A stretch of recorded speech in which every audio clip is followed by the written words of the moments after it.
Bien. ¿Se ve bien ahí?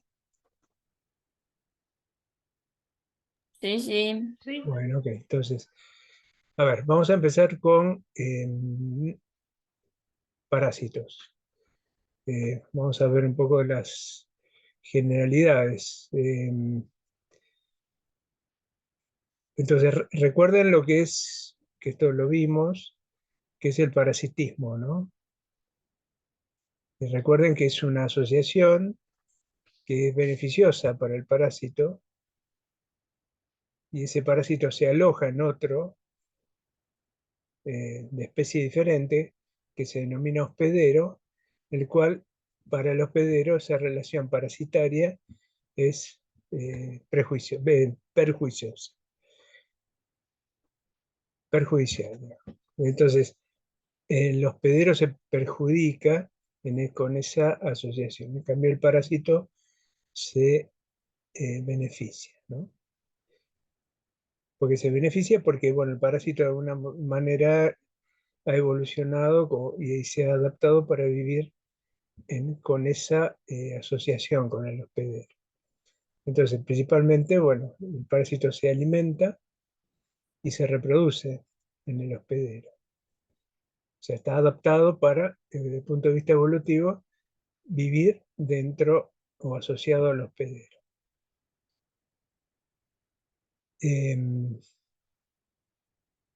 Bueno, hay algunas características que, bueno, son predominantes en las regiones tropicales y subtropicales y bueno, se produce principalmente o se distribuye en la población con bajos recursos, ¿no? En la pobreza. Son patologías que están muy asociadas a la pobreza y a la mala alimentación. Em, bueno, acá hay una serie de características en las cuales están vinculadas a la parasitosis, carencia de agua potable, las viviendas insalubres, presencia y contacto con vectores, que son los portadores, después vamos a ver, eh, educación deficitaria, bueno, en fin, aquí está un poco la lista en las cuales están vinculadas con eh, una alta diseminación de parásitos. Entonces, el parasitismo, hay un beneficio, el parásito se beneficia en la asociación con el hospedador o también llamado hospedero. En este caso es un hombre, pero las parasitosis se dan entre distintos animales. Eh, entonces, en cuanto a las características del parásito, puede habitar en la superficie, ¿no? Algunos parásitos habitan, son los exoparásitos, las piojos, pulgas, eh, este, sarna, hay numerosos parásitos que están adaptados a vivir en la piel. Esos parásitos que habitan en la superficie, eh, digamos, en ese vínculo también se benefician ¿no? del hospedero. O también pueden vivir, que es lo más frecuente, que es lo que vamos a ver nosotros, en el interior del hospedero. Y en ese interior, bueno, está, como dijimos, está habituado a vivir en determinados nichos dentro del cuerpo, en determinados tejidos. Bueno, esto no importa. Entonces, esto es, recuerden también, las clasificaciones. Los parásitos hay unicelulares, que son los denominados protozoos, o los pluricelulares o multicelulares, que son los helmintos por un lado y artrópodos por el otro. Nosotros vamos a ver los helmintos, no nos vamos a detener en artrópodos. Eh, de acuerdo a su caracterización, a su eh, localización, los parásitos pueden ser ecto o endoparásitos, como dijimos, ¿no? O sea, según dónde se localizan, se los pueden clasificar en ectoparásitos, como los artrópodos, o endoparásitos, como los gusanos, los protozoarios, etc. El minto, digamos, en general. ¿Mm? Otro punto importante es el ciclo biológico. Hay que tomar en cuenta que el ciclo biológico es un ciclo que se desarrolla en un determinado ambiente, en el cual interviene un determinado ambiente y, eh, y eso está asociado a un ciclo que se denomina, es el ciclo de transmisión. Ahora vamos a ver algunos ejemplos. Pero el ciclo biológico significa que todo parásito, en ese ciclo biológico, el ambiente en el cual se encuentra el hospedero tiene un rol importante para el parásito, ya sea para alojar ciertas formas del parásito en ese medio ambiente y que después ese parásito se transforma en otras formas del parásito en el interior del hospedero. Y eso es lo más común, ¿no? Es decir, guarda una íntima, la parasitosis guarda una íntima relación con el medio ambiente en el cual se encuentra el hospedero.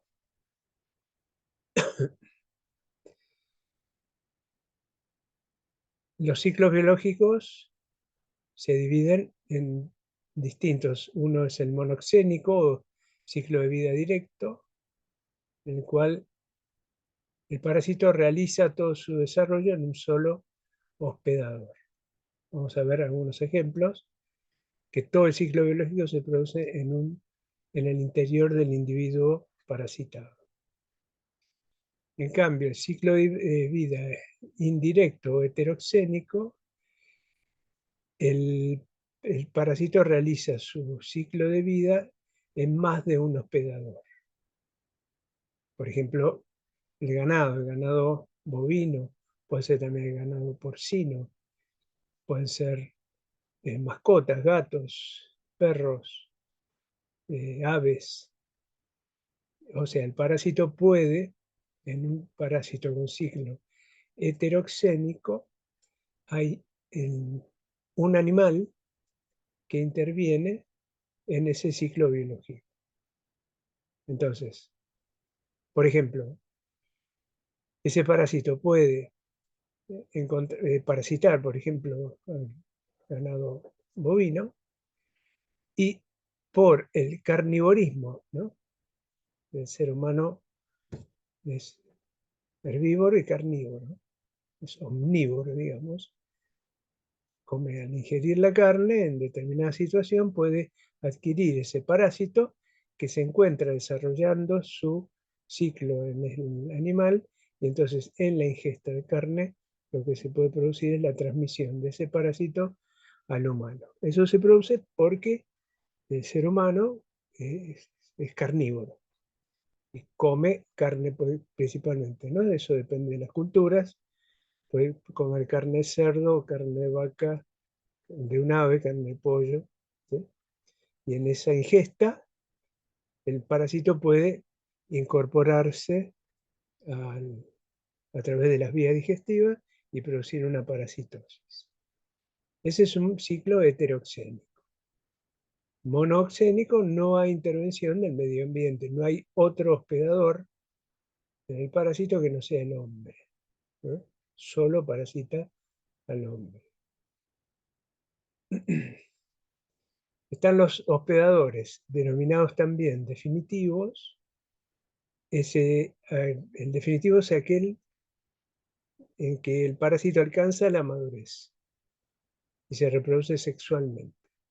Vamos a ver los ejemplos, se va a entender bien, ¿no? Pero si en el ciclo biológico el parásito alcanza su madurez y capacidad de reproducción en el hombre, se dice que el hombre es el huésped definitivo. A diferencia del intermediario, en el cual no se aloja en esas formas maduras ni sexualmente reproducibles.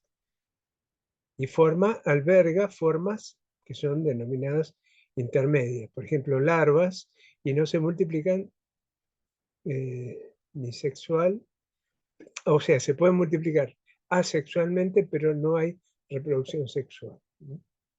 En el huésped intermediario.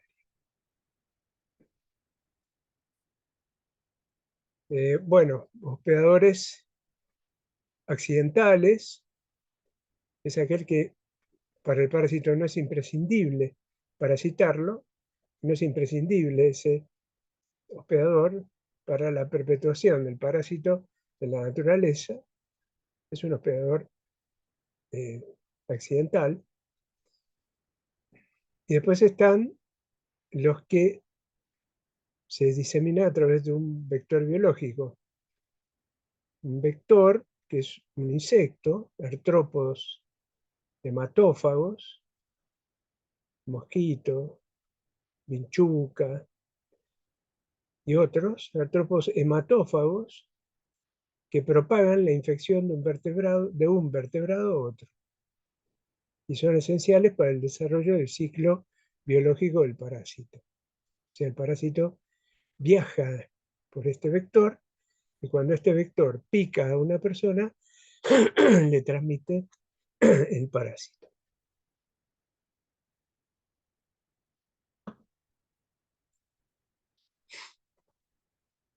Con respecto a la fuente de infección, ¿cuáles son las fuentes de parásitos que pueden infectar al hombre o otros animales también, ¿no? A través de objetos inanimados, ¿no? Los llamados fomites. Pueden ser, bueno, en este caso es un juguete, pero puede ser toallas, ropa de cama, ¿no? Que estén contaminados con una forma del parásito que al incorporarse a nuestro cuerpo, esa forma intermediaria del parásito que se encuentra alojada en este caso, en este juguete, y puede ingresar a través de la boca del chico eh, al, al sistema digestivo y entonces iniciarse un ciclo biológico, eh, digamos, produciendo un ciclo completo, ¿no? Con formas adultas del parásito y formas reproducibles. Tenemos el caso, acá pone un caso de la enterobiosis. Y hay distintos parásitos que pueden propagarse por esta vía, a través de objetos contaminados. O el parásito puede ingresar a través de vectores, ¿no? La fuente de infección pueden ser vectores mecánicos o biológicos. Un vector mecánico es, por ejemplo, la cucaracha, que la cucaracha al estar en lugares sucios, donde hay alimentos por ahí en descomposición, la cucaracha se contamina su superficie y transporta en forma mecánica formas del parásito que, por ejemplo, si esa cucaracha está caminando por un lugar donde se supone que hay cosas limpias, hay platos, cubiertos u otras cosas, entonces la forma que se puede producir la contaminación mecánica de esas formas del parásito a elementos que se supone que están higienizados para poder este, comer, por ejemplo, o elementos que son forman parte del aseo personal, etc. Eso se denominan, lo que se llaman vectores mecánicos. Es decir, que el parásito no está parasitando, en el caso de esta cucaracha, no la está parasitando. No hay formas del parásito que están en el interior de la cucaracha, sino que contaminan las patas de la cucaracha y la superficie, y en el desplazamiento de la cucaracha puede contaminar otros elementos con esas formas de parásito. A diferencia de los vectores biológicos, por ejemplo, la enfermedad de Chagas, hay una forma, como vamos a ver, del tripanosoma, que viaja adentro de la cucaracha, o sea, ingresa a través, como es hematófago, ingresa a través de la sangre, se aloja en el sistema digestivo de la cucaracha y después queda en las glándulas salivales de la cucaracha, quedan esas formas del parásito, en este caso es un protozoario, que están adaptadas a vivir en ese nicho, en las glándulas salivales de la cucaracha. Se dan cuenta que es diferente el mecanismo de un vector biológico que de un vector mecánico. Entonces, la cucaracha, perdón, la vinchuca al picar a una persona y la persona al rascarse, o sea, la vinchuca deposita esa forma del parásito en la superficie, en la piel, en donde a su vez la vinchuca pica, la persona con el reflejo de rascarse lo que hace es incorporar esa forma del parásito al torrente circulatorio y permite que se complete el ciclo biológico del parásito. Eso es un vector biológico, ¿eh? La diferencia entre uno y otro. También hay vehículos que permiten la diseminación de parásitos. Acá tienen, por ejemplo, el caso de la triquinosis. La triquinosis, como sabrán, es un parásito que se aloja en el músculo esquelético de cerdos, eh, y para personas que comen carne cruda de cerdo, por ejemplo, los chorizos secos en Chivicoy, que son hechos con carne de cerdo cruda, las formas de larvas de la triquinela pueden estar alojadas en el músculo y al ingerir esa carne cruda, lo que estoy ingiriendo es esa larva de la triquinela que ingresa al sistema digestivo y en el intestino ingresa al torrente circulatorio. Después vamos a ver cómo es el ciclo de la triquinosis. En cambio hay otras como las giardias, que son protozoarios, que se diseminan a través de las aguas contaminadas, por la ingesta de aguas contaminadas, ¿no? En la limpieza, los procesos, por eso siempre se recuerda para prevenirla, limpiar, separar lo limpio de lo sucio, cocinar la comida. Bueno, hay diferentes formas, vamos a hablar de eso, de evitar que la giardiasis se disemine, pero siempre se disemina a través del agua. El agua actúa como un vehículo o el músculo esquelético de los cerdos también están actuando como un vehículo. Y después tenemos la toxoplasmosis, o el caso de toxoplasmosis, que es el contacto directo con un individuo infectado, con un animal infectado.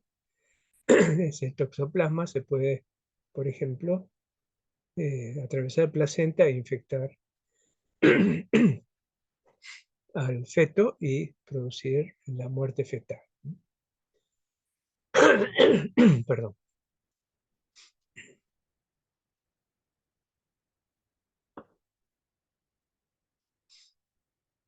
Bueno, acá están las clasificaciones de los parásitos. Tenemos los protozoarios, que son los unicelulares, y los metazoarios, que son los pluricelulares. De los metazoarios tenemos a los helmintos, que son los gusanos, y por otro lado los artrópodos. ¿Eh? Dentro de los protozoarios tenemos protozoarios que son ciliados, otros que son flagelados, otros que son rizópodos y otros que son esporozoos. Vamos a ver algunos ejemplos para que después tengan más claro cuál es la diferencia. Bien, esta es la primera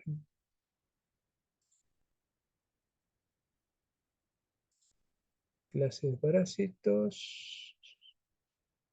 A ver.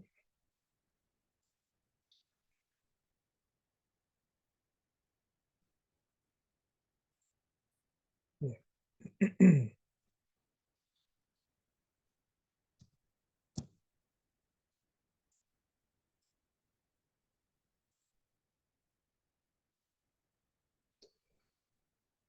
Bueno, vamos a ver los protozoarios. Como dijimos, los parásitos protozoarios son unicelulares, son células eucariotas. Entonces, estos parásitos tienen distintas características, ¿no? Primero son unicelulares. Estas son las dimensiones, ahí es variable, entre 4 y 300 micrómetros. Tienen movilidad. La movilidad es a través de flagelos, que son unas estructuras que le permiten a la célula movilizarse, desplazarse. Pseudópodos son como prolongaciones del citoplasma, como en el caso de las amebas, que se van desplazando emitiendo pseudópodos. Otros que tienen cilias, también son como unos pelos en la superficie, y tienen otro fenómeno que se llama gliding, que ahora después lo vamos a ver, que es otra forma de desplazamiento que tienen, ya fijados a un tejido. Por otro lado, son heterótrofos. ¿Eso qué significa? Que sean heterótrofos significa que se alimentan de alimentos, sustancias nutritivas fabricadas por otro organismo. ¿Eh? Recuerden que los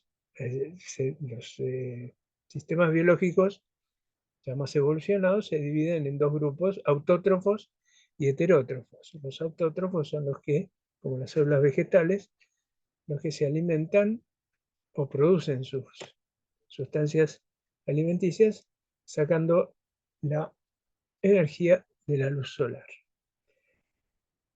En cambio, los heterótrofos no. O sea, lo que ingieren es un alimento previamente fabricado, puede ser por un autótrofo, por un vegetal, o por un heterótrofo, otro animal, puede ser el hombre. Son anaerobios facultativos. Esto ya lo vimos, esta característica en bacterias. Si recuerdan, anaerobios facultativos es aquellos que son capaces de vivir en anaerobiosis, o sea, sin oxígeno, y en aerobiosis, con oxígeno. Por eso son facultativos. La reproducción puede ser asexual y o sexual. Estas son las tres características de los protozoarios, parásitos protozoarios. Después hay otras formas de los protozoarios, o estadios también, que son denominados trofozoitos, que son los que intervienen en los procesos de patogenia. ¿Por qué? Porque son móviles, tienen movilidad. Y estos van a tener un flagelo o van a tener algún elemento que le permita moverse, desplazarse.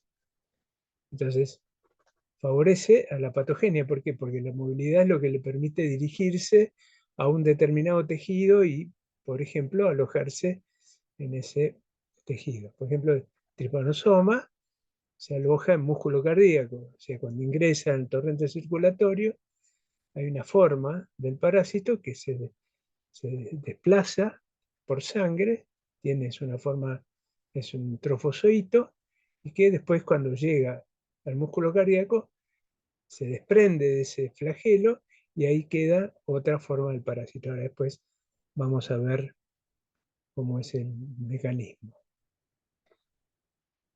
Entonces, los trofozoitos son lábiles también, son en el sentido que hay distintas situaciones que pueden llevar a la muerte del trofozoito. Son metabólicamente activos estos bichos, estos parásitos, para poder desplazarse necesitan energía. Entonces, y la energía la sacan del metabolismo. y además tienen la característica de multiplicarse. Son formas multiplicativas. O sea, como ven, todos estos elementos son los que favorecen los mecanismos de patogenicidad del parásito. Y después están otras formas de estos protozoarios que son denominadas formas de quiste, que son resistentes. Acuérdense de la noción de espora que nosotros vimos en bacterias y hongos, que son formas de resistencia. Bueno, los quistes son formas de resistencia. Esas formas quísticas se alojan también en tejidos y quedan alojados en el interior de los tejidos. O puede ser que en el ciclo, el parásito al salir del hospedador se aloje en otro medio ambiente como forma de quiste, son formas de resistencia. Son inmóviles los quistes, son no multiplicativos y tienen una gran reserva metabólica. Estas formas quísticas son los que favorecen la transmisión del parásito. Entonces, hay una forma móvil, que es el trofozoito, que es el que favorece los mecanismos de patogenicidad. La otra forma es la inmóvil o resistente, que es la forma de quiste, que son los que favorecen la transmisión del parásito. Bueno, vamos a hablar de giardiasis. Y las giardias contaminan, se diseminan a través de aguas contaminadas, vegetales mal lavados, frutas, etc., que no han sido higienizados adecuadamente. La ruta de transmisión fecal-oral, ¿no? Y existen vectores que pueden diseminar la giardiasis, las moscas y las cucarachas. No son vectores biológicos, como vimos antes, sino son vectores que digamos, han tomado contacto con aguas contaminadas y transportan las giardias de su superficie. La fuente de infección, el hombre infectado, enfermo o asintomático.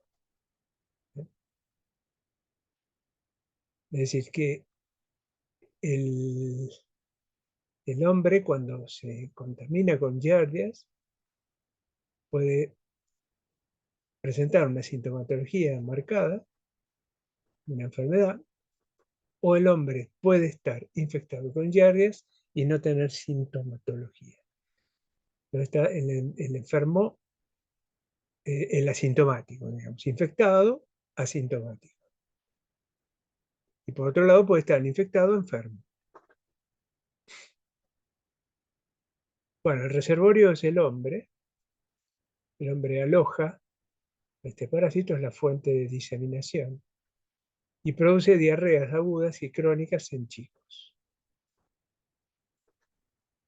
Bueno, estas son las imágenes, estos son los trofozoitos, como dijimos, son las formas de desplazamiento móviles. Fíjense los flagelos que tienen, este es el citoplasma. Estos son estos flagelos que le permiten al trofozoito desplazarse. Y después están las formas quísticas, que estas no se mueven y que están alojadas en tejidos, quedan inmóviles en esos tejidos. Bueno, acá está el ciclo. Bueno, y la ingesta, el ciclo se inicia con la ingesta de quistes que se alojan en aguas contaminadas. Entonces se ingieren esos quistes y se inicia el proceso infeccioso produciendo un daño a nivel del intestino. Y entonces ahí se inicia el proceso infeccioso. El quiste, entonces, digamos, cambia. Fíjense, el quiste pasa a la forma de movilización, el trofozoito. Este es un trofozoito que está en división, formas de reproducción. Todo eso se produce en el intestino, produciendo las patologías intestinales. Pero cuando se elimina, el parásito se elimina como quiste por materia fecal. Y entonces el parásito, por contaminación fecal, puede ingerir, puede volver a incorporarse en otro huésped susceptible e iniciar un proceso infeccioso en el huésped. Entonces, como ven, acá hay en este ciclo que es monoxénico, fíjense cómo interviene el medio ambiente en la diseminación del parásito a otras personas por contaminación fecal oral. Pero las formas adultas y reproductivas del parásito se alojan en el hombre. Bueno, acá se ve una vellosidad intestinal, intestino delgado con giardias. Acá están las giardias.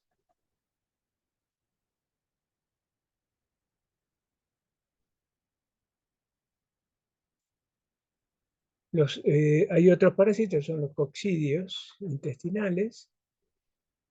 Es otro parásito, Cryptosporidium parvum, que también se produce por transmisión fecal oral, es muy parecido a Giardias. Y estas patologías en pacientes, como siempre, ¿no? Pacientes con síndromes de inmunodeficiencia. Pacientes con inmunodeficiencias, estas parasitosis suelen ser mucho más complicadas. Bueno, las medidas profilácticas, evitar el fecalismo, es decir, la contaminación fecal de aguas y alimentos. Mediante la higiene personal, control de agua y alimentos, saneamiento ambiental. Estas son las medidas profilácticas. Control por ingreso oral, hervir agua de fuente dudosa y control de agua de riego, prácticas higiénicas, lavado de verduras y frutas, eliminación adecuada de residuos, etc.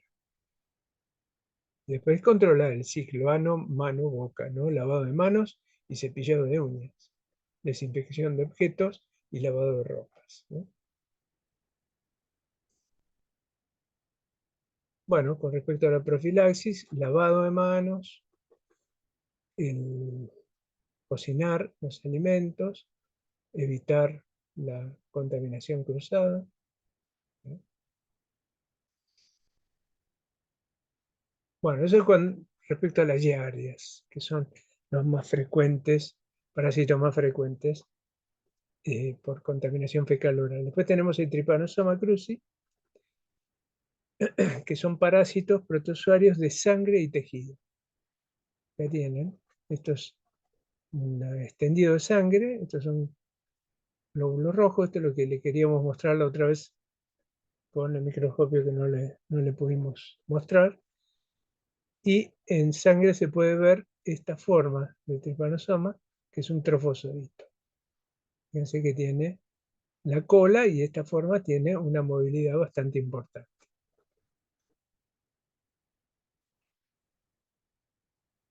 Y después están los esporozoarios, coccidios, que son, bueno, de Toxoplasma gondii, que estos son,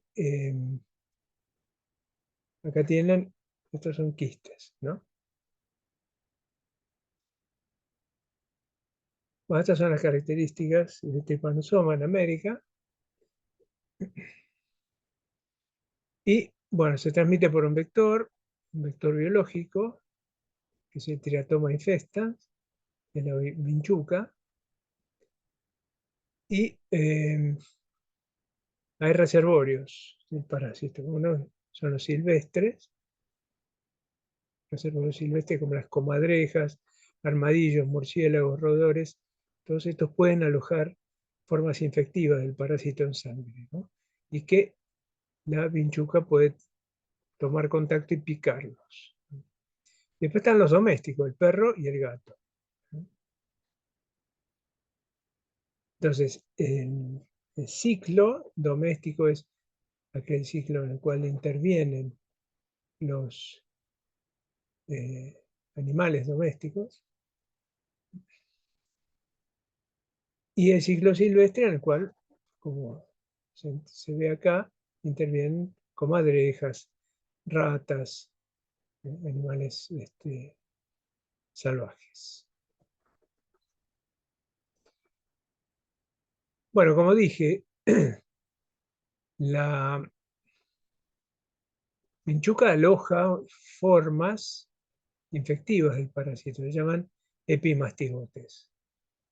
La vinchuca cuando pica lo que hace es inyectar los denominados, las formas infectivas denominados tripomastigotes, que son los circulantes. Estos son los que se van a ver en, también, o sea, donde pica y también hay, perdón, ¿no? Hay defeca, y en el mismo lugar donde pica, la vinchuca defeca y en la materia fecal están los tripomastigotes, que van a ingresar al torrente sanguíneo. Y se van a diseminar por sangre y se van a alojar formando quistes en músculo esquelético, principalmente músculo cardíaco. Esos tripomastigotes también se van a desplazar por sangre y la vinchuca, al ingerir la sangre, lo que va a hacer es incorporar esos tripomastigotes provenientes de la sangre de un individuo ya infectado.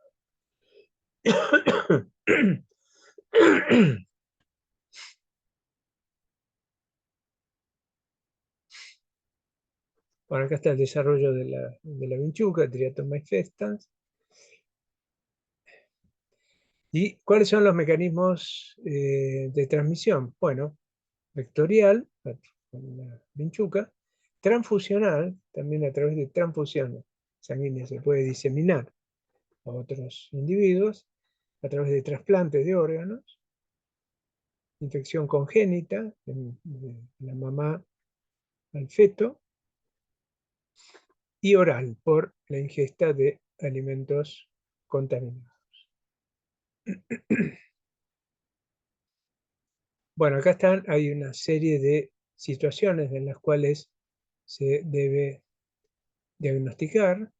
Todo individuo con sospecha de infección aguda o crónica, todo dador de sangre, hay que chequear si no es una persona que haya sido o estado infectado con el tripanosoma, toda embarazada, hijos de madres chagásicas, donantes o receptores de órganos, pacientes que serán tratados con drogas inmunosupresoras. En todos estos casos se requiere el diagnóstico de tripanosoma.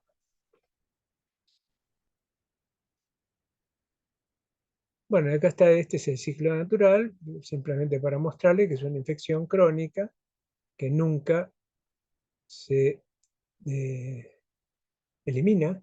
Una vez incorporado el parásito, este parásito se aloja, como dije, formando estructuras quísticas en músculo cardíaco, y cada tanto se liberan formas de trofozoito del parásito. Entonces, hay una primera infección en la cual se ve una gran cantidad de parásitos en sangre, pero después, con las semanas, cada tanto aparecen, el parásito va apareciendo en sangre en muy baja cantidad, pero como es una infección crónica, vamos a encontrar siempre parásito en sangre, a lo largo de toda la vida.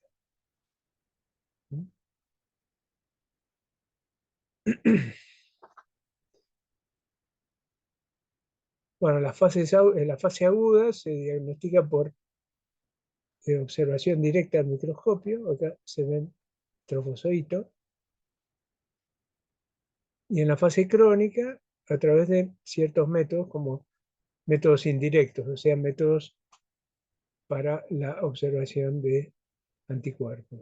Nosotros hicimos en el laboratorio, hicieron high Chagas, para ver, mediante una técnica de hemoaglutinación, anticuerpos contra componentes del Chagas.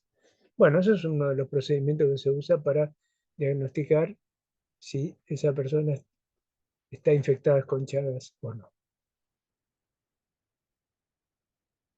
Bueno, ¿cómo se evita la diseminación? Hay que tratar de eliminar y controlar el vector. Hay vigilancias entomológicas. Bueno, es ley nacional del tamizaje de donantes en bancos de sangre, el control de la transmisión congénita. Ahí también se proponen los lugares donde hay viviendas que son de adobe con techos de paja, se hacen fumigaciones periódicas. La tenemos, ¿no? En este lugar, en estos techos, en estas paredes, pueden alojarse las vinchucas, que son las que pican principalmente a la noche. Entonces, se trata de eh, construir viviendas de material con techos de tejas para evitar que la vinchuca se pueda alojar en estos lugares. Bien, vamos a la toxoplasmosis, que es otro parásito, que es un protozoario, y el huésped definitivo son los felinos, los gatos. Y los hospederos intermediarios son las aves y los mamíferos, ¿no? Bueno, hay formas del parásito. El parásito se las encuentra en distintas formas, como formando estos estructuras que se llaman taquizoitos, que son estructuras también infectivas que se desplazan. También acá tenemos quistes, que se denominan bradizoitos, los oquistes, ¿sí? O sea, formas quísticas y formas de movilidad. Y bueno, el parásito, acá en este esquema, tienen que por defecación de los gatos, por contaminación fecal oral, se eliminan los oquistes del parásito y por ingesta de alimentos contaminados, ese oquiste puede ser incorporado, ingerido e iniciar un proceso infeccioso. Esos oquistes se pueden diseminar a través de otros animales o en un gato, en un hogar, la eliminación de los zooquistes en los lugares en donde el gato normalmente defeca. Si no hay una buena eh, higiene, esos zooquistes pueden, y si hay una persona embarazada, ese zooquiste puede ser ingerido y producir una infección transplacentaria, conllevando a la muerte del feto, ¿no? Por eso es muy importante extremar los cuidados cuando hay un gato, que es la mascota, ¿no? En la casa. eh, a lo largo de todo el embarazo no es conveniente que la madre tome contacto con el gato, ¿eh? También se puede transmitir a través de eh, bueno, donaciones de sangre, o se puede transmitir a través de bolsas de transfusiones, ¿eh?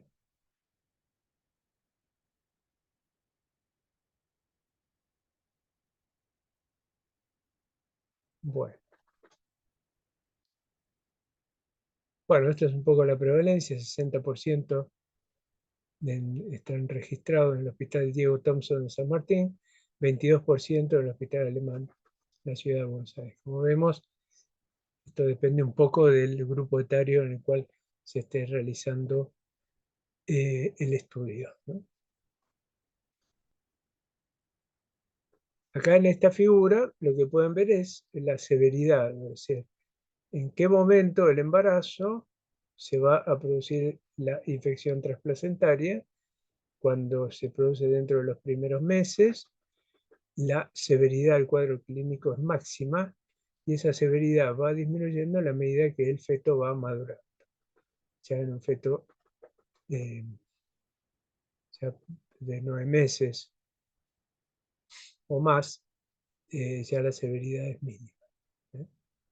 Ahora, la probabilidad de infección, por supuesto, pues con el tiempo se incrementa.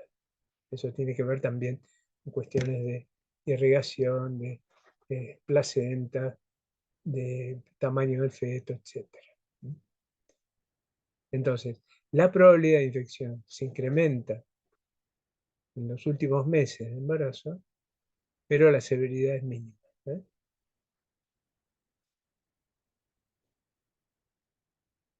Bien. Bueno, el estudio de la mujer embarazada, en el caso de una prima infección, lo que se realiza es un tratamiento antiparasitario para evitar que el parásito se disemine.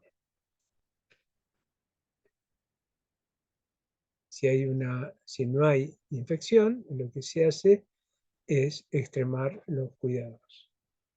No tomar contacto con el gato, no hacer trabajar con tierras o material que pueda estar contaminado con heces de gatos y extremar los cuidados de higiene, ¿sí? Y se debe hacer un seguimiento serológico.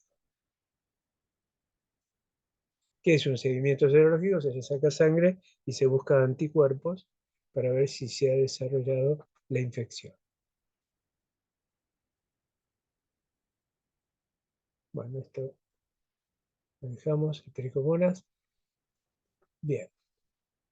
Esto es, digamos, todo lo que pretendemos que ustedes conozcan sobre los parásitos unicelulares, o sea, digamos,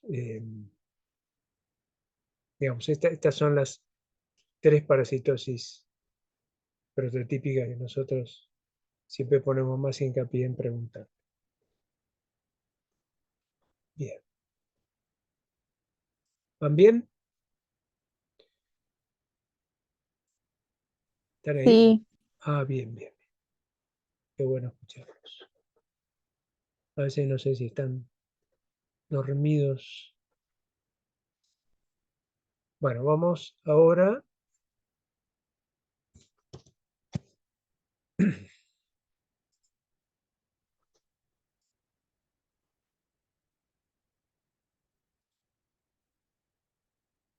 a los pluricelulares, también llamados helmintos.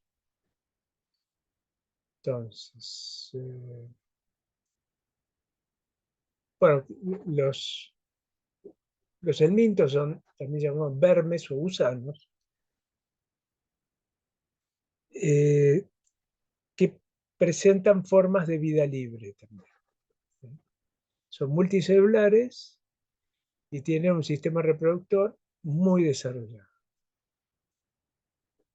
Entonces, los helmintos se dividen, son muchos grupos, pero vamos a ver esto, creemos que son los más importantes. Los nematelmintos, también llamados cilíndricos, gusanos cilíndricos, conocidos como nematodes, y los platelmintos, que son gusanos aplanados, y dentro de los platelmintos tenemos cestodes y trematodes, ¿eh? Estos son todos gusanos planos, y estos son los gusanos cilíndricos. Bueno, los nematelmintos, los gusanos cilíndricos, están separados en 2 sexos, Siempre las hembras son bastante más grandes que los machos. Eso se debe a que las hembras tienen un útero grande y alojan una gran cantidad de huevos, ¿eh? Las hembras grávidas. Tienen un sistema digestivo, reproductor, nervioso.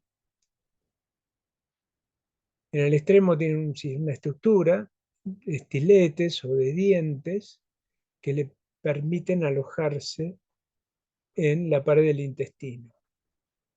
O le permiten ir socavando la pared del intestino y atravesando la pared intestinal y metiéndose en el torrente circulatorio.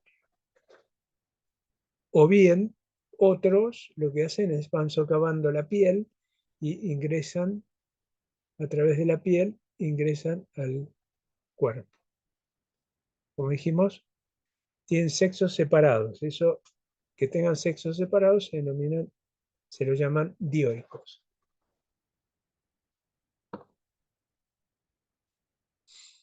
Bien. Bueno, acá tienen un desarrollo de un nematode.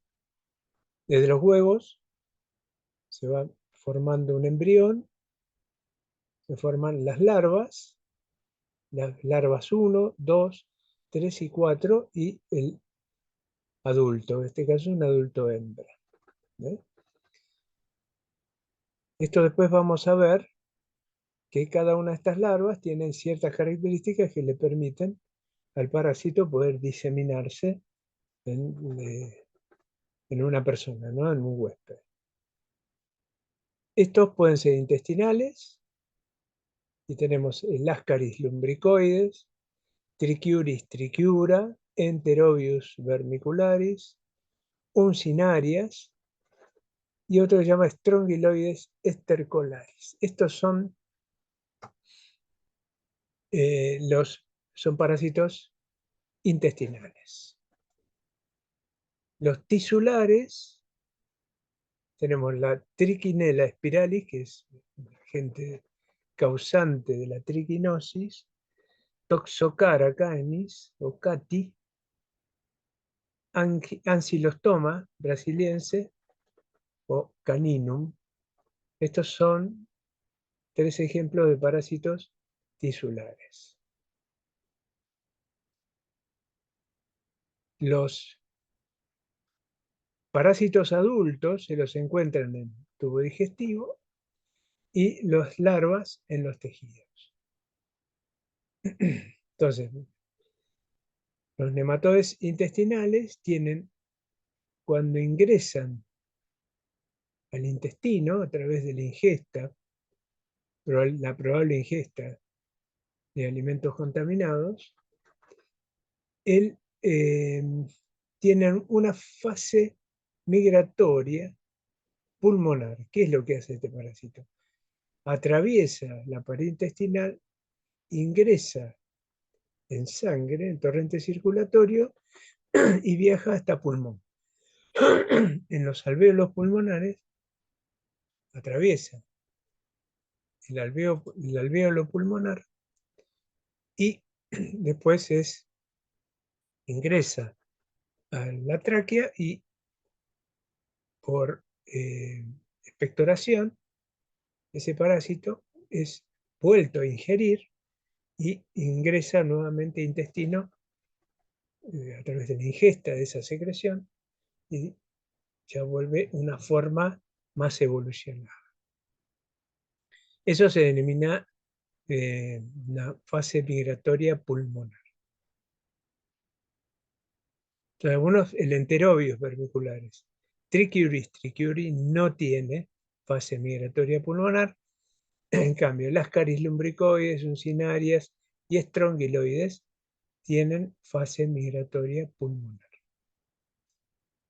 Entonces, el Enterobius vermicularis, que es uno, es este. El reservorio es humano, la localización en el intestino, en ciego, se puede localizar en apéndice o en el colon ascendente. Y la fuente de infección es a través de sanitarios contaminados, ropa interior, manos y uñas.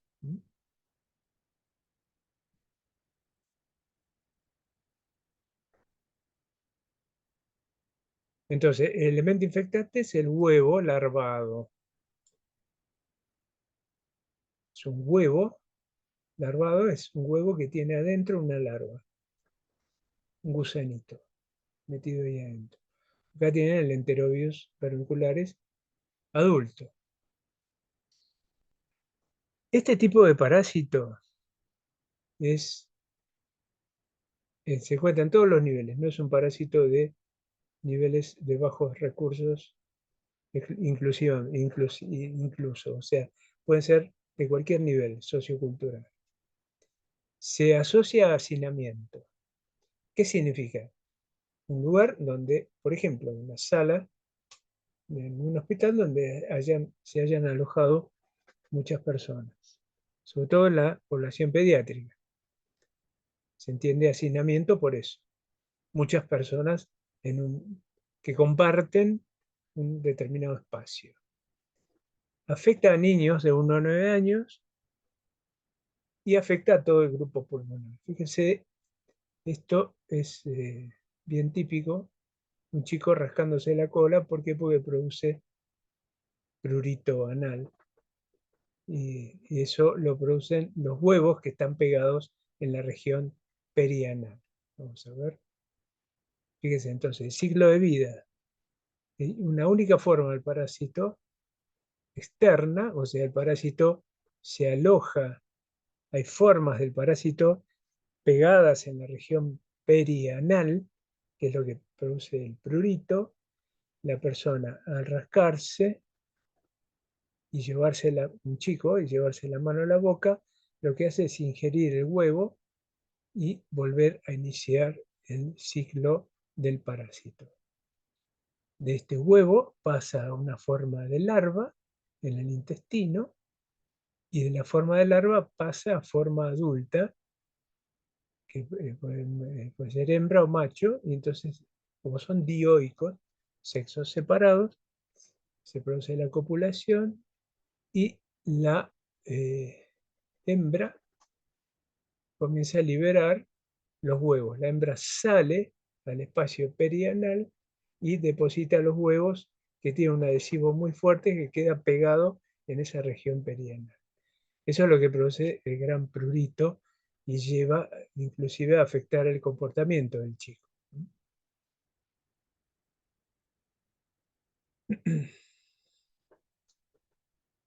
Bueno, suelen ser infecciones que se resuelven muy fácil con un antiparasitario, pero en chicos que no están correctamente atendidos puede llevar a dolor abdominal o a veces, en casos muy, muy extremos, puede haber una invasión en el aparato genital femenino, ocasionando vulvovaginitis y granulomas pélvicos o peritoneales.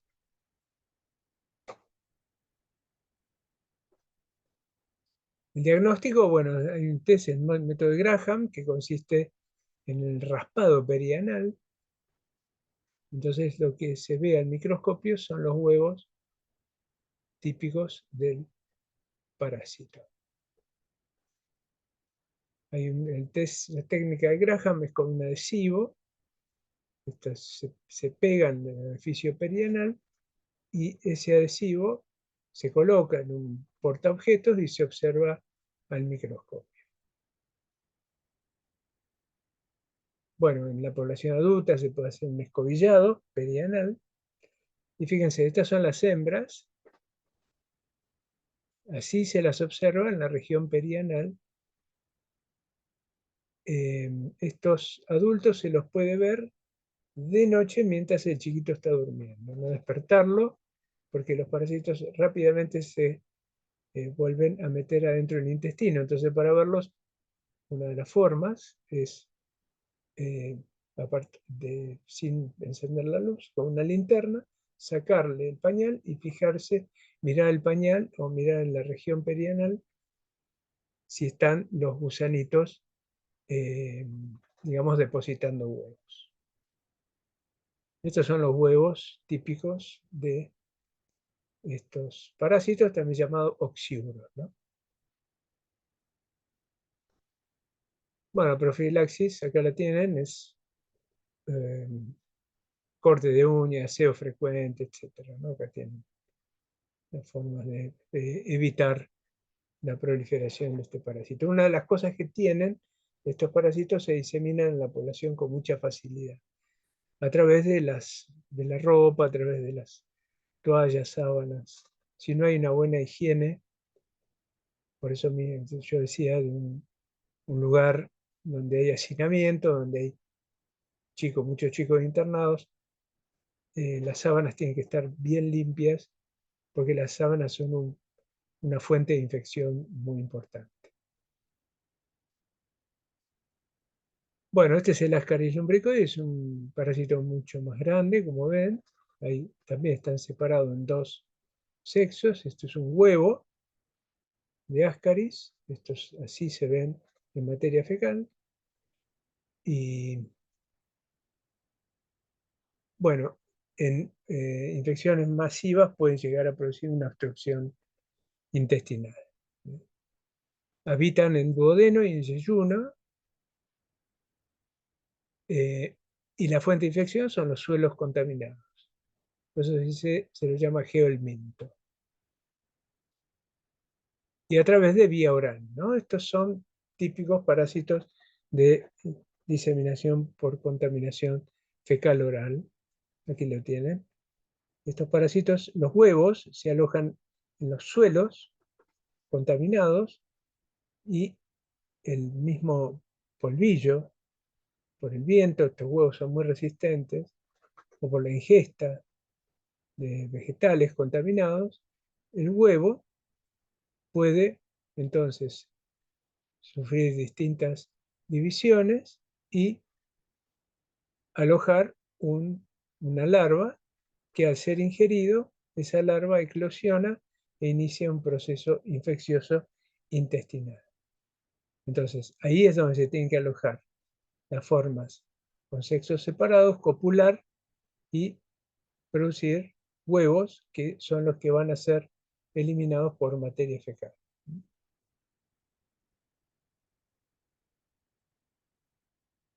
Bueno, acá tienen uncinarias, este es otro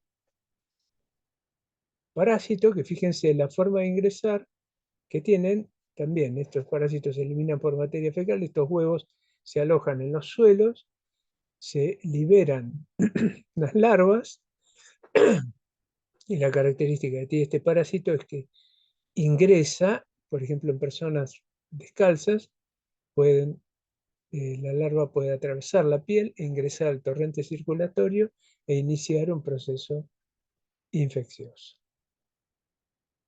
Es por vía ingreso transcutáneo.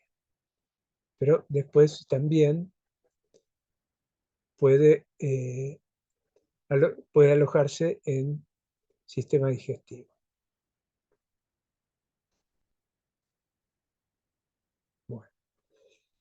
Triquinosis, que este es importante, siempre preguntamos algo, porque esto tiene que ver también con las infecciones por Trichinella spiralis. La triquinosis, fíjense, el hábitat de este parásito, el reservorio son los cerdos y roedores. Esto es un dato. ¿Por qué? Porque los roedores, al ser reservorio del parásito, si el criadero de cerdo no está en condiciones higiénicas, en buenas condiciones higiénicas, y si convive con roedores y el cerdo come restos de alimentos no higienizados, la triquinosis puede estar compartida con los roedores. Es decir, que también el cerdo puede ingerir roedores muertos. ¿Eso por qué lo hace? Porque no hay un control higiénico de la alimentación del cerdo. Entonces se favorece la transmisión del parásito entre el roedor y el cerdo. Ese parásito se aloja en el intestino, en el músculo esquelético. Acá tienen la larva del parásito metida adentro del músculo, esto es tejido muscular, y esta larva está viva. Si yo como esta carne cruda, me estoy comiendo la larva. Y esta larva al ingresar al intestino va a madurar y me va a iniciar un proceso infeccioso. La fuente de infección, carne de cerdo conteniendo larvas de Trichinella spiralis, carne de cerdo cruda, ¿no? O mal cocida. Vía de infección oral, bueno, hembras vivíparas, o sea que producen huevos, y el cuadro clínico, fiebre, edema, bipalpebral, etc.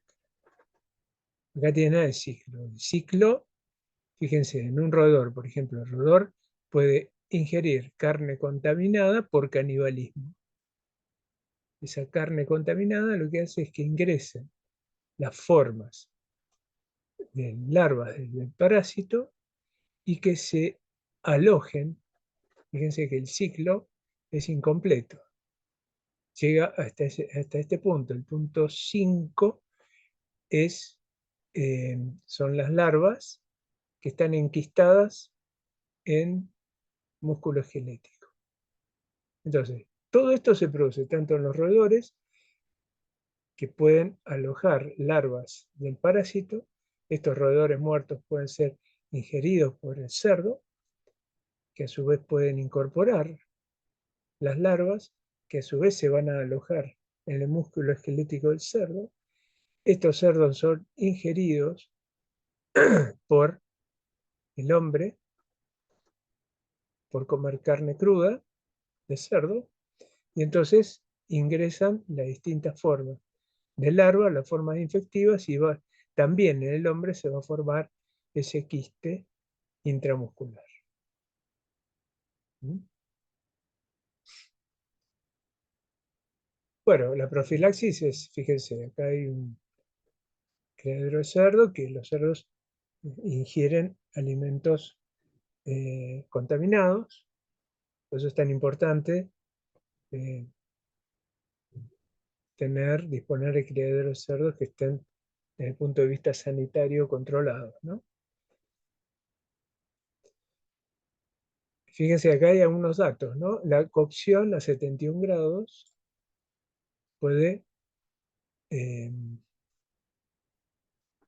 eliminar el parásito. Este es otro dato: el salado, el ahumado y el curado no destruye las larvas enquistadas, ¿sí? Solamente la cocción. Y no consumir embutidos de origen incierto. Como en el caso de la factura del cerdo, es carne cruda, lo que es imprescindible es mantener a los animales en condiciones sanitarias óptimas. Bueno, esto es un poco lo que les estaba hablando.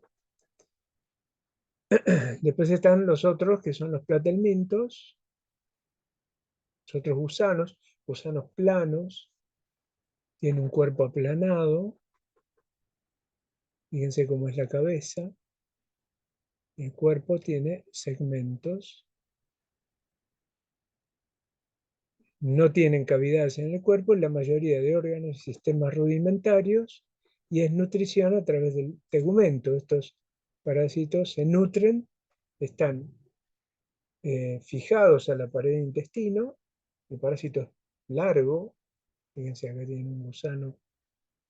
Esto puede ser una lombriz solitaria que puede ocupar todo el intestino, y por el tránsito intestinal el parásito se alimenta a través de los nutrientes que pasan a través del tránsito intestinal. Sexos: tienen dos sexos en el mismo individuo, son bisexuales, son hermafroditas y producen huevos. Estos parásitos liberan estos segmentos que se llaman proglótides. Los proglótides, los últimos proglótides del gusano, los que están más lejos de la cabeza, son proglótides grávidos, o sea que alojan una cantidad de huevos importante. Por defecación, tanto el ganado vacuno como el humano puede eliminar esas proglótides grávidos. De esa manera está eliminando huevos, que son los que van a hacer que se madure a una forma larvaria y que la ingesta de alimentos contaminados puede hacer que la persona ingiera huevos que ingieran huevos que inicien un proceso infeccioso. Están los cestodes y trematodes. Estos, fíjense que son planos y tienen una morfología bastante parecida. Tienen una cabeza, un escólex, tienen el cuerpo dividido y un proglótide. Estos son los cestodes. Los trematodes eh, tienen una forma adulta, el cuerpo sin segmentar, con forma de hoja. Los cestodes pueden ser intestinales, hay formas intestinales o tisulares. Las formas intestinales son las Taenia saginata, Taenia solium, bueno, Hymenopsis nana y Diphyllobotrium latum. Estos nombres son bastante desagradables. Los más importantes siempre son los que nosotros hablamos más, son la Taenia saginata, perdón, o la Taenia solium. Taenia saginata o Taenia solium. Esos son los intestinales, son los que se alojan en el intestino. Después están los tisulares, que la Taenia solium tiene, ahí fíjense que Taenia solium puede ser intestinal o tisular. Cuando la Taenia solium se aloja en tejido, que es tisular, se produce una larva que se llama cisticerco. Y esas larvas, según dónde se ubiquen, pueden producir patologías serias. Entonces, los estadios larvarios en tejidos, en humano, el humano es el hospedero intermediario, y para estos intestinales el humano es hospedero definitivo.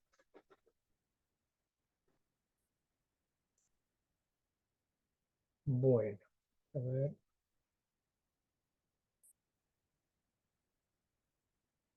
Hymenopsis nana, teniosis. Vamos a hablar de teniosis. Teniosis es la parasitosis producida por las tenias. Fíjense cómo es la cabeza, ¿no? Tiene estos ganchos que le permiten adherirse al intestino y estas estructuras que son unas ventosas que también succionan y quedan pegadas al intestino.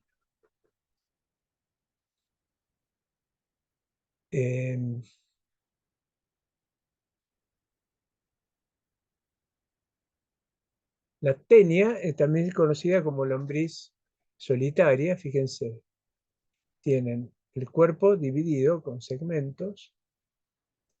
Esta es la Taenia saginata, es más chiquito que la Taenia solium. Acá tienen un huevo de tenia que se ve en materia fecal. Y fíjense cómo es la tenia. Acá tienen una tenia, esta debe ser una Taenia solium. Acá en la punta está la cabeza, el escólex, que es donde se pega al intestino. Bien chiquitito. Y a medida que se va alejando, los segmentos se van haciendo cada vez más grandes.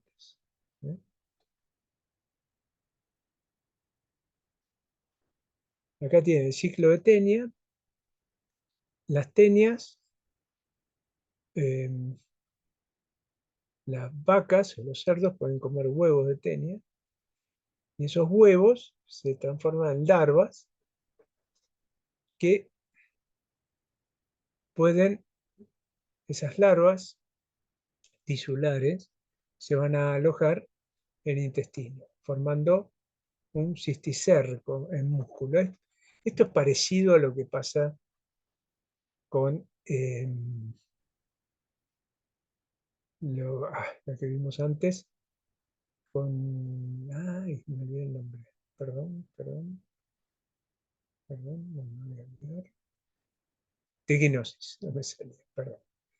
Es similar a lo que pasa con triquinosis, o sea, la larva se acumula en músculo esquelético. Entonces, la ingesta de carne mal cocida lo que hace es que el hombre incorpore estas larvas y esas larvas se desarrollen en el intestino y se genere un gusano adulto, produciendo la lombriz solitaria.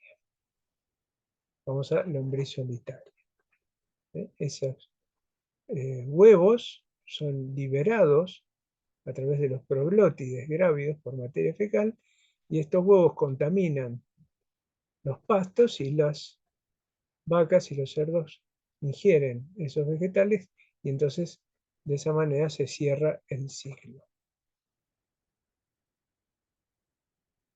La cisticercosis es que en la Taenia solium, otra posibilidad es que esa larva atraviese el intestino y pues, produzca una lesión tisular que se llama cisticerco. Entonces, la cisticercosis se produce por larvas de Taenia solium alojadas en tejidos. Las teniasis o cisticercosis es, bueno, acá tienen, evitar comer carne cruda, tratar de cocinar la carne, evitar la defecación a cielo abierto, lavarse correctamente las manos, lavar los vegetales y trabajar con animales desde el punto de vista sanitarios controlados. Bien.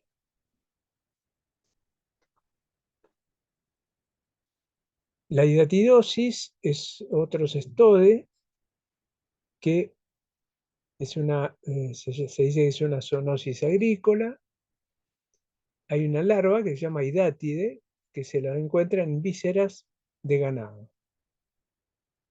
Aquí tienen larvas y estos se denominan quistes hidatídicos. El humano es un hospedero accidental por la ingesta de carnes, alimentos contaminados.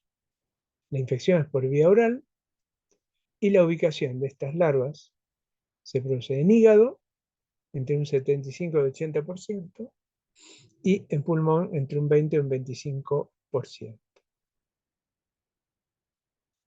Entonces, el parásito tiene un ciclo, fíjense, entre el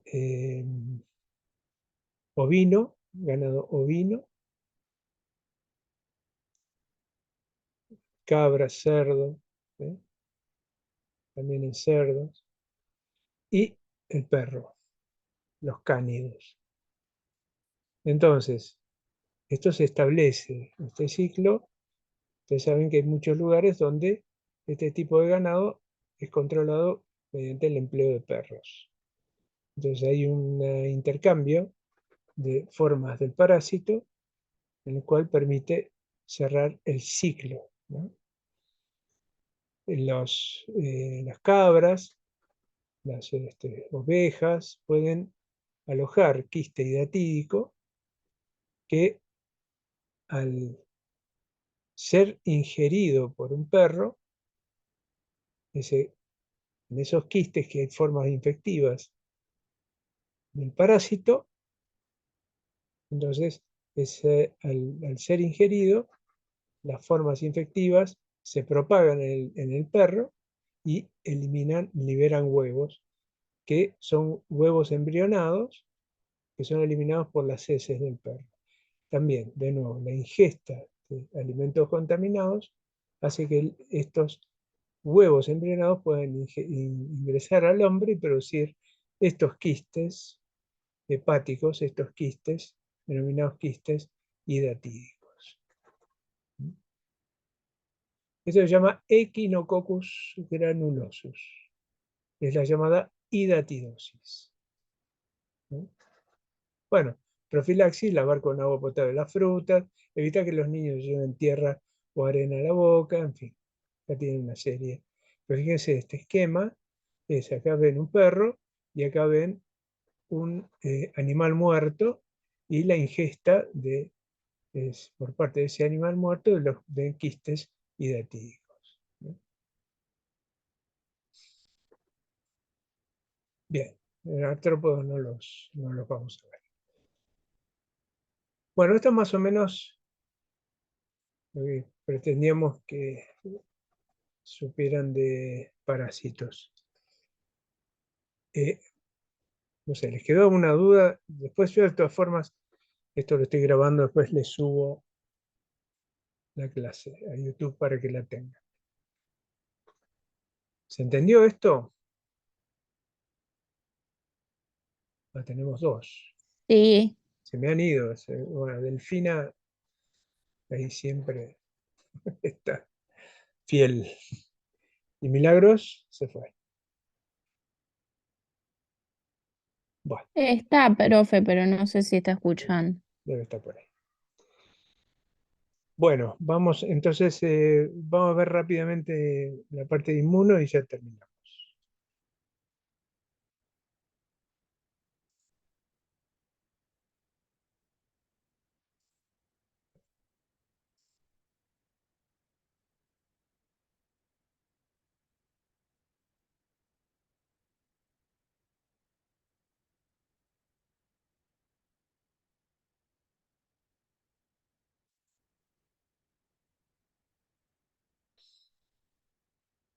Bueno,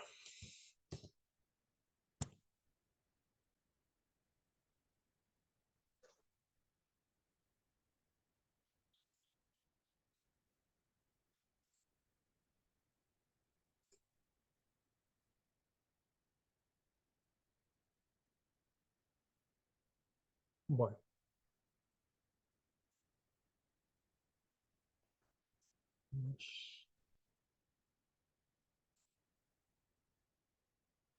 Espérame un segundo que ya vengo.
Bueno, vamos a ver algunos puntos de inmuno. Siempre la primera parte de inmuno es respuesta inmune innata. Acá vamos a ver algunas eh, cuestiones. La inmunidad innata, eh, bueno, acá vienen algunas definiciones generales de inmunología.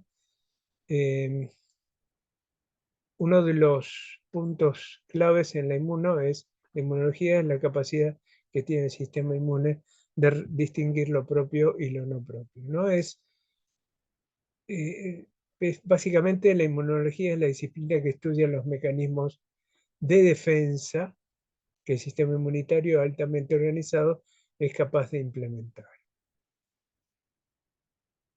Bueno, inmunidad es protección. El sistema inmune son todos los elementos involucrados en la protección. Entonces, el sistema inmune nos defiende, entonces, protegernos de las infecciones, bacterias, virus, hongos y parásitos, vigilar y reducir aparición de células tumorales, y mantener el equilibrio interno entre inflamación y tolerancia inmune. Vamos a ver, bueno, ya vimos en general cuáles son los microorganismos involucrados. Entonces, la infección es la capacidad de los microorganismos de evadir o resistir la respuesta inmune. Es decir, el mecanismo de la infección, la consecuencia de una infección, se produce. Hay un compromiso entre la defensa del hospedador y la capacidad del microorganismo de resistir esa defensa. Pero siempre hay, en el sistema inmune, el microorganismo siempre pelean en pro de esos mecanismos de defensa. La respuesta inmune se clasifica según en qué momento se produce. Innata es la temprana, la primera que se instala, y la adaptativa es la tardía. ¿Eh? Entonces, esto es importante recordar. Inmunidad innata es la primera mecanismo inmunitario, los primeros mecanismos inmunitarios que se instalan. La adaptativa es la más tardía, esos son aquellos mecanismos inmunitarios en los cuales se producen los anticuerpos. Según el tipo de respuesta humoral, tenemos la celular, la humoral y la celular. Bueno, esto creo que la otra vez lo vimos, recuerden, y bueno, según su generación, tenemos natural o artificial. La natural, activa, o, perdón, la inmunidad activa natural y la activa artificial. La activa natural son los mecanismos inmunitarios que se producen por una infección. En cambio, la artificial son los mecanismos inmunitarios que se desencadenan en forma artificial mediante las vacunas. Inmunidad pasiva es aquella transferencia de anticuerpos de una persona a otra.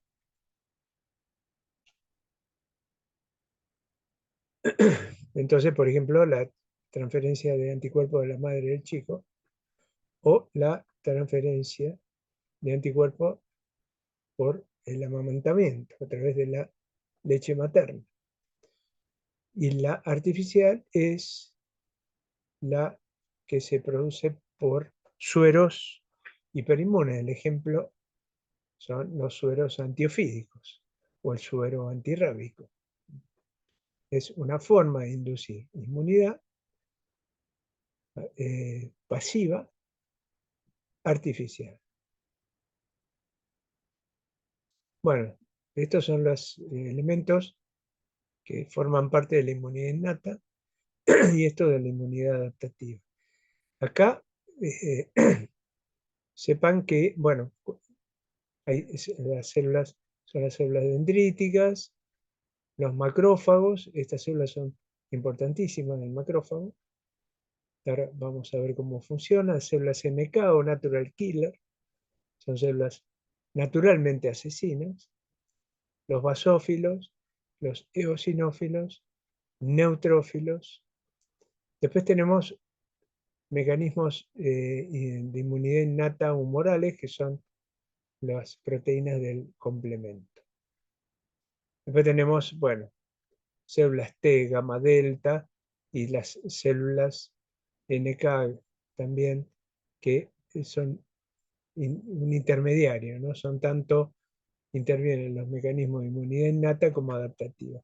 Y la adaptativa, como dije, es tardía y es la responsable de la producción de anticuerpos. Los anticuerpos la producen las células linfocitos B y los linfocitos T son células que colaboran en la respuesta inmune. Entonces, inmunidad innata es temprana, 0 a 4 horas, especificidad ilimitada, células dendríticas, macrófagos polimorfonucleares, y la característica es que no son mecanismos de memoria. ¿Qué significa? que siempre responde de la misma manera. Entonces, cuando un microorganismo ingresa en nuestro cuerpo, los primeros mecanismos inmunitarios que se desencadenan son los de inmunidad innata. Entonces, y después lo que se desencadenan son los de inmunidad adaptativa. Si ese microorganismo con los años vuelve a ingresar a nuestro cuerpo, va a disparar exactamente los mismos mecanismos de inmunidad innata. Ahora, la adaptativa no. ¿Por qué? Porque la inmunidad adaptativa tiene una memoria inmunológica. En cambio, la innata es sin memoria.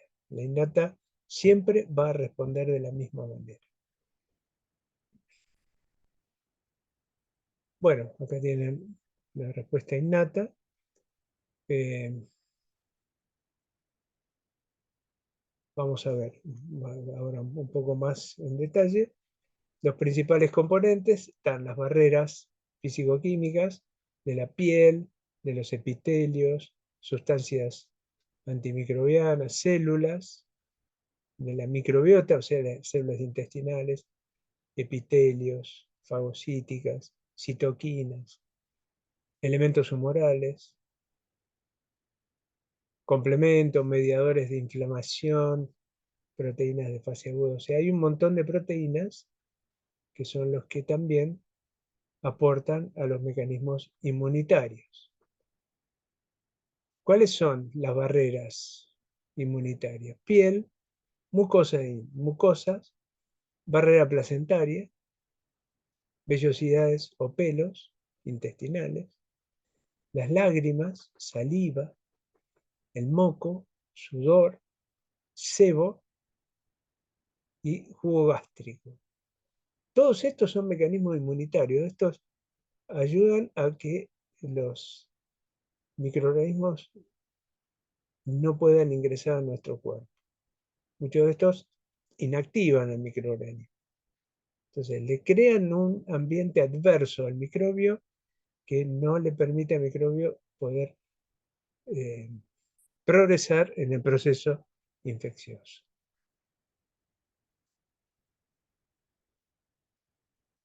¿Sí? Entonces, esa es la primera línea de defensa de superficie.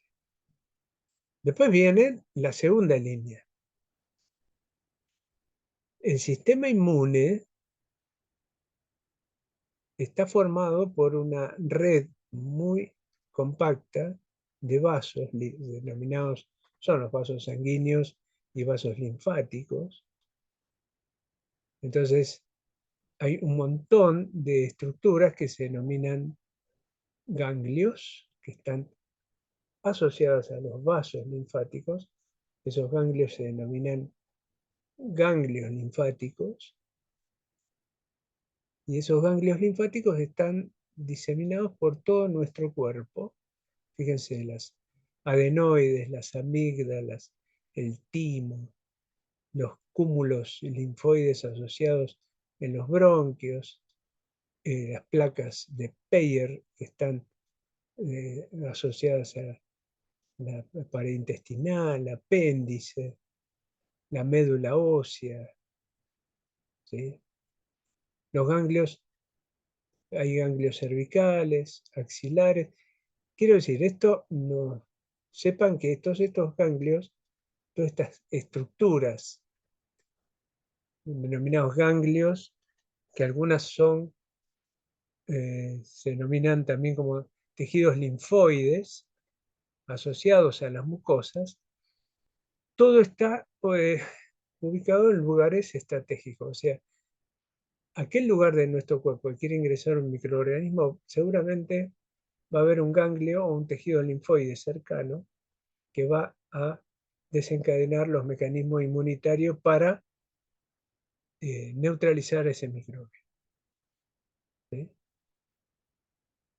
Los órganos linfáticos hay dos categorías. Los primarios, que son el timo y la médula ósea, que son los que fabrican las células del sistema inmunitario, que son las que van a actuar en nuestro cuerpo a lo largo de toda nuestra vida. Y después están los órganos linfáticos secundarios, que son el vaso, los ganglios y los tejidos linfáticos asociados a mucosas, también conocidos como MALT.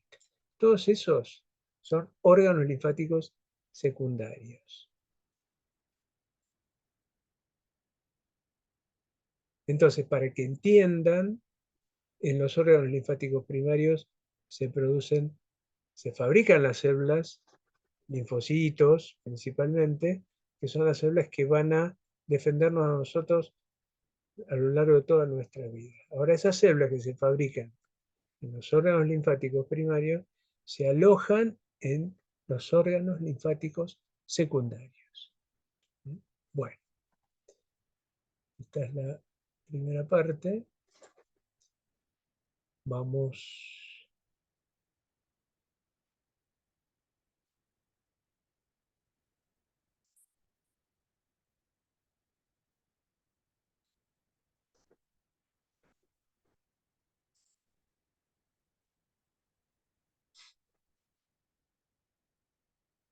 Bien.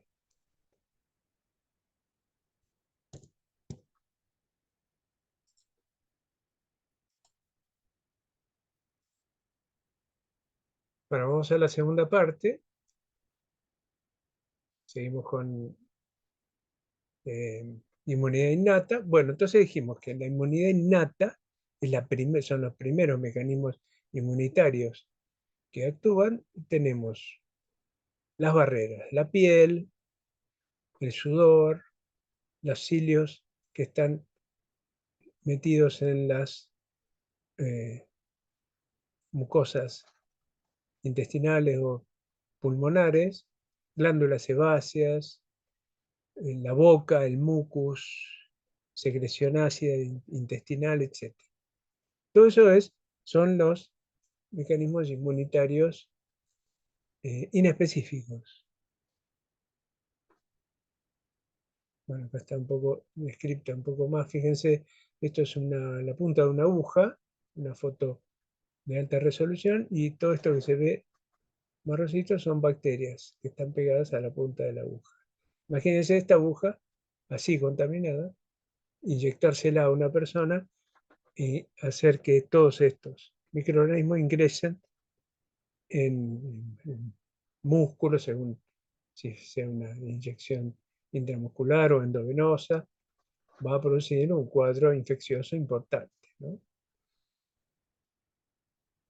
Bueno, como dice acá, ni la piel ni las mucosas son barreras infranqueables, o sea, sobre todo en la actividad nuestra, en la actividad de ustedes como enfermeros, muchas veces van a tener que pinchar o van a tener que de alguna manera alterar la barra, eh, la integridad de la piel, y entonces eso va a facilitar el ingreso de microorganismos desencadenando un proceso infeccioso eh, inflamatorio. Entonces, si suponemos que esto es una aguja, ingresan las bacterias y lo que se desencadenan son una serie de efectos producidos por células que están en las inmediaciones de la punta de la aguja que yo ingresé, como por ejemplo los mastocitos, fagocitos, o sea, macrófagos son células que van a fagocitar a estos microbios, y lo que se va a desencadenar acá en este lugar son señales químicas que van a facilitar a que si hay leucocitos circulando, si supongan que esto es un vaso sanguíneo, si hay leucocitos circulando, van a atravesar el endotelio y esos leucocitos van a venir a colaborar en el ataque a estos microbios. ¿Eh? Este proceso se denomina diapédesis. Entonces, lo que se va a desencadenar en el sitio de ingreso es una reacción inflamatoria, que en este caso es un proceso infeccioso local, como puede ser un absceso, el absceso no es ni más ni menos que ese proceso inflamatorio desencadenado por los mecanismos inmunológicos innatos. Entonces, lo que se producen son una serie de procesos que llevan a que en el sitio de ingreso de esos microbios se produzca calor, rubor, tumefacción, dolor y una disfunción del tejido infectado, llevando al proceso inflamatorio. O sea, lo que se llama inflamación es producido por el sistema inmune. Es la reacción que tiene el sistema inmune de generar en el sitio de ingreso de ese microbio todos estos efectos que lo que van a hacer es llevar a la neutralización del microbio. Bueno, dijimos que el macrófago o fagocito es una de las células involucradas en los mecanismos inmunitarios innatos. Fíjense, el macrófago, cuando fagocita, produce una serie de señales químicas que son interleuquina 1, TNF-alfa, interleuquina 6, interleuquina 8, interleuquina 12. Todas estas son señales químicas que lo que llevan es a que en el sitio de ingreso de ese microbio se produzca, fíjense, ¿no? Fiebre. Fiebre, movilización de metabolitos, shock, induce eh, la producción también de ciertos componentes químicos que lo que van a favorecer es también la producción de fiebre, calor, rubor, o sea, lo que va a producir son efectos sistémicos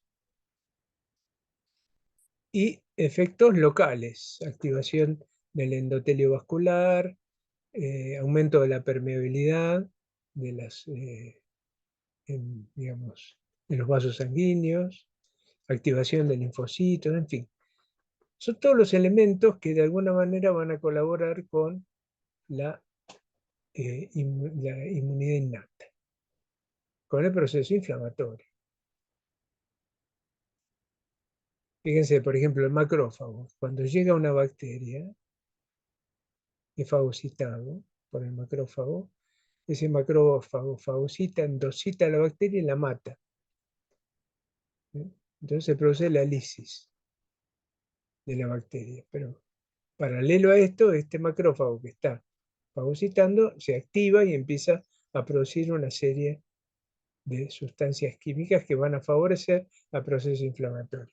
Si lo que ingresa es un parásito, esto es un helminto, fíjense que el que actúa, el helminto es muy grande, entonces no puede, el eosinófilo no puede fagocitar, no lo puede meter adentro porque es muy grande, pero lo que hace es producir un montón de toxinas que matan al helminto, ¿no? Y después hay otras células que son los mastocitos, que tienen anticuerpos en su superficie y que liberan una serie de compuestos mediadores químicos que promueven la inflamación.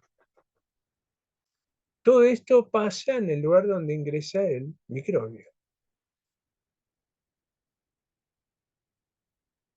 Entonces, el macrófago, ¿cómo reconoce al microbio? A través de unos receptores de superficie que se denominan, son los receptores PAMP.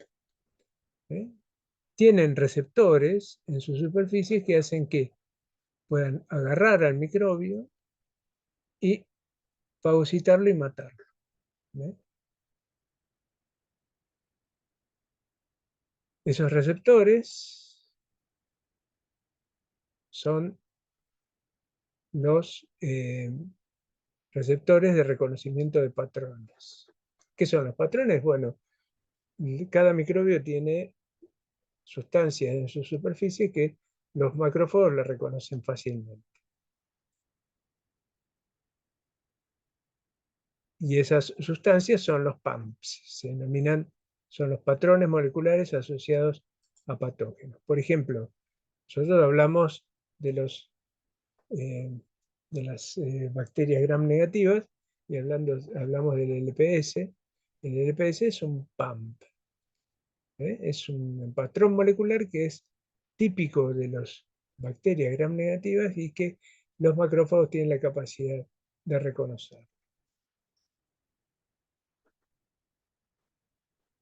Bueno, otro elemento que interviene acá es el sistema complemento. El complemento son proteínas.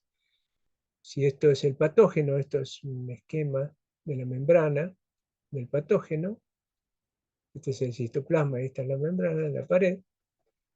Une estos componentes del complemento, los pega en su superficie, se pegan, y lo que se produce es un agujero, un poro, que lleva a la muerte del microbio. Este es otro elemento inmunitario que facilita la eliminación de ese microbio.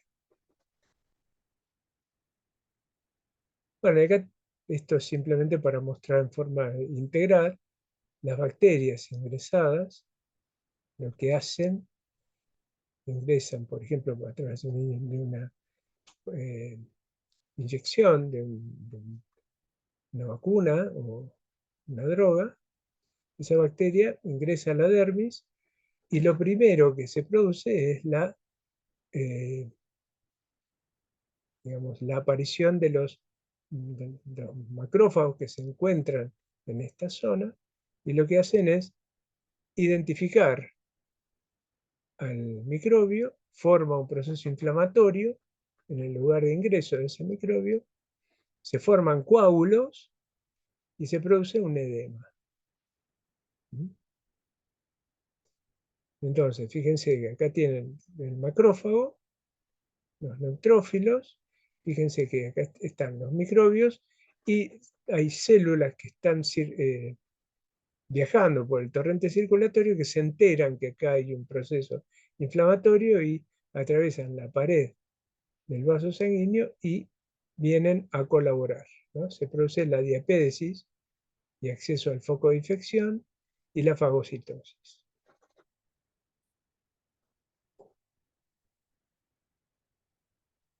Bueno, una vez que se eliminó todos los microbios, el proceso se revierte, ¿no? Ese proceso inflamatorio desaparece. Y en el sitio de ingreso se produce una costra, que es a través de un coágulo sanguíneo, que es lo que permite regenerar la epidermis, produciéndose entonces, gracias a estos mecanismos inmunitarios innatos, la limpieza del microbio.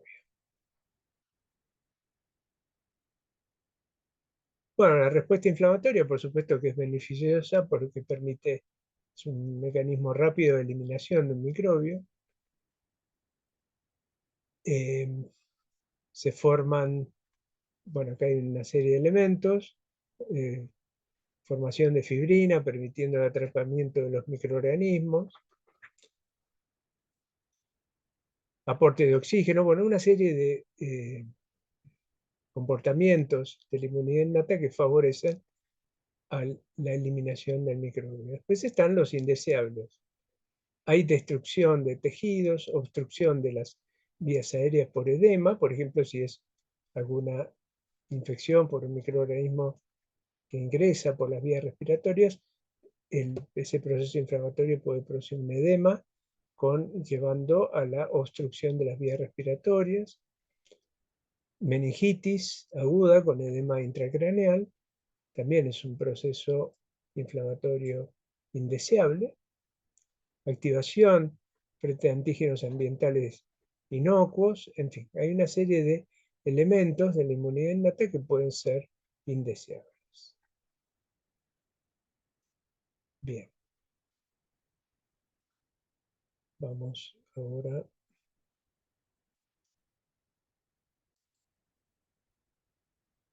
Delfina, quedaste sola.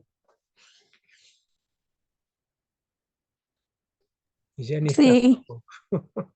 ¿Estás despierta? sí, sí, profe.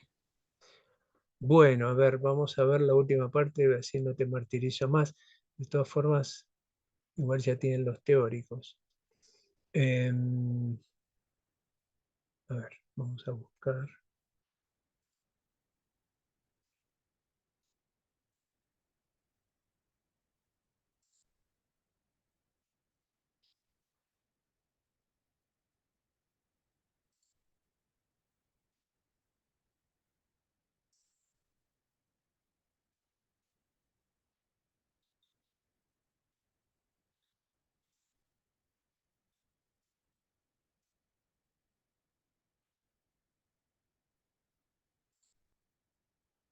Bueno, ahí vamos.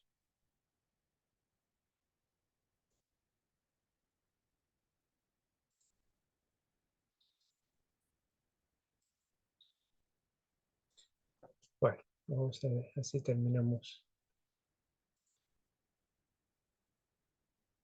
Bueno, ahora vienen los mecanismos adaptativos, en el cual, una vez que se instaló la inmunidad innata, se desencadenan los mecanismos de inmunidad adaptativa. Entonces, es una inmunidad más específica. O sea, acá lo que reconoce este tipo de mecanismo inmunitario son a los patógenos, pero con mucha más precisión. Y eso lo hacen a través de los anticuerpos, ¿sí? Entonces, los anticuerpos son capaces de reconocer con un alto grado de fineza la, al antígeno. Entonces,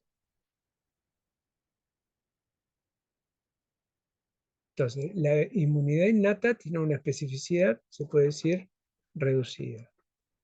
La inmunidad adaptativa es altamente específica y permite, entonces, la recuperación de la enfermedad.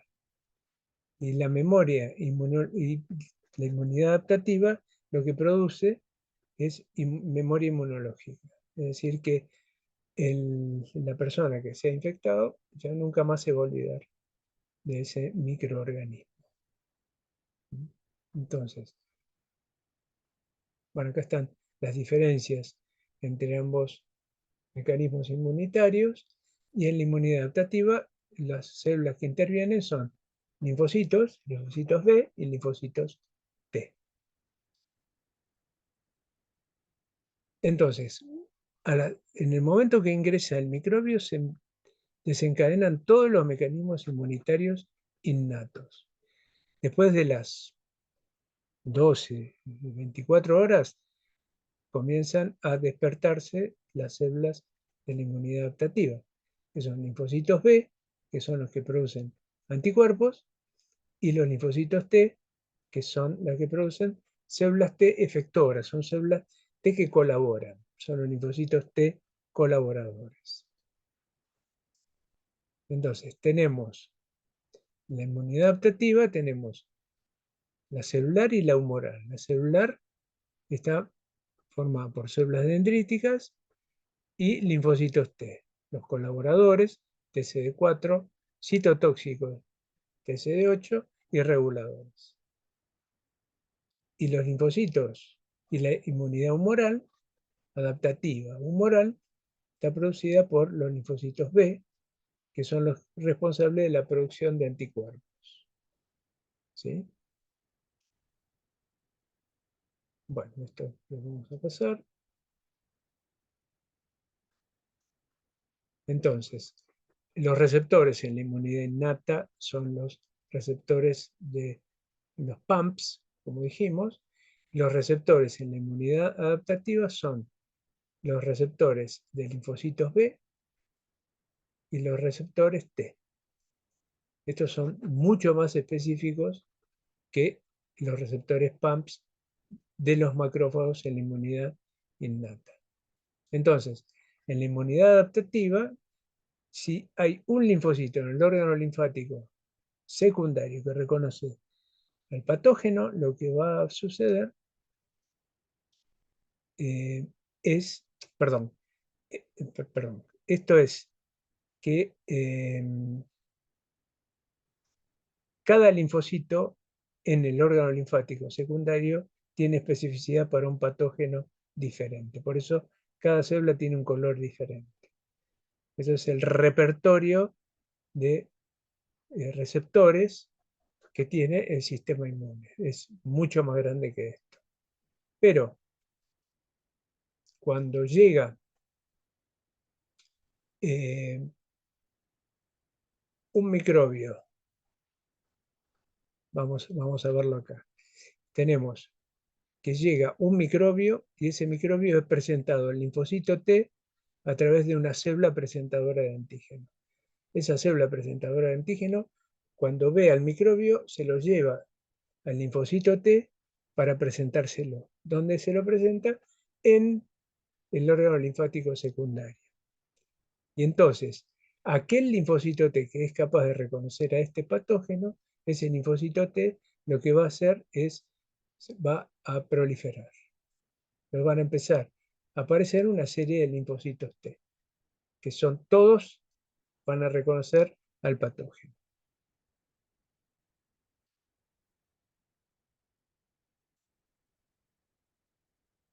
Entonces, cuando ingresa el microbio, hay una expansión de linfocitos T, que es lo que se conoce como expansión clonal, y después hay una contracción de los linfocitos T. ¿Qué significa?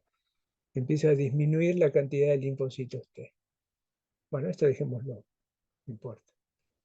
Linfocito B. Linfocito B lo que hace es producir anticuerpos mediante un fenómeno que se llama de presentación antigénica. Entonces, ese linfocito B, cuando encuentra su antígeno, lo que va a hacer es va a madurar y va a producir anticuerpos. Esos anticuerpos se denominan IgG, IgA e IgE. Entonces, ¿qué tenemos? El linfocito B que reconoce a la bacteria y ese linfocito B va a producir anticuerpos específicos contra la bacteria.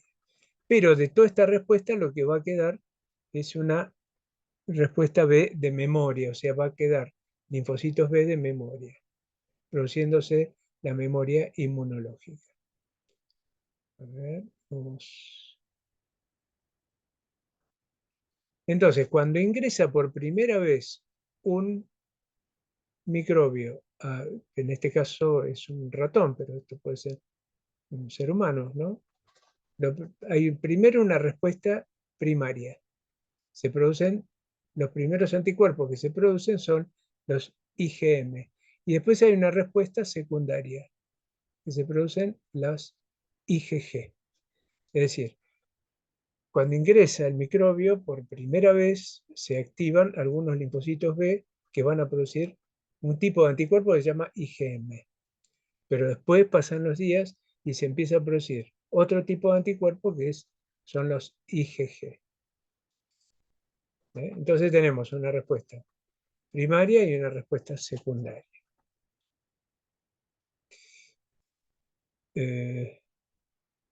Ahora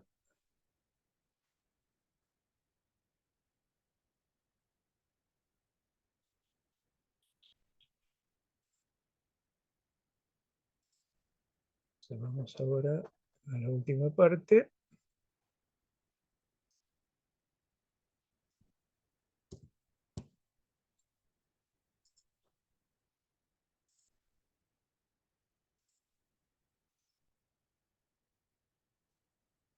Entonces, este es el anticuerpo. Esta es la estructura del anticuerpo. Los anticuerpos pueden ser, se los llama IgG, IgM, fíjense que el IgM es un pentámero, la IgA, IgE e IgD. ¿Qué tienen la estructura del anticuerpo?